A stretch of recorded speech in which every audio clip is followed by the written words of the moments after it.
Dažniausia pradedančiųjų klaida prabangos pasaulyje - parodyti viską iš karto.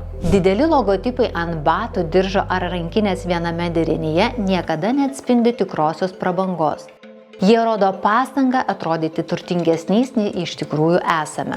O prabanga pagal apibrėžimą niekada neatrodo kaip pastanga. Visi girdėjome terminą logomanija, kai vardas pakeičia dizainą. Aiškus to pavyzdžiai - Michael Kors, Versace, tam tikri Gucci ar Louis Vuitton periodai. Čia logotipas tapo pagrindiniu dizainu. Rezultatas - greitas atpažįstamumas bei greitas vizualinis senėjimas. Industrijoje tai vadinama brand delusion, kai per didelis matomumas silpnina prabangos suvokimą. Dabar priešingas testas, kas nutinka be logotipo. Tokie prekių ženklai kaip Darau, Loro Piano ar Hermes atrodo brangus net ir be vardo.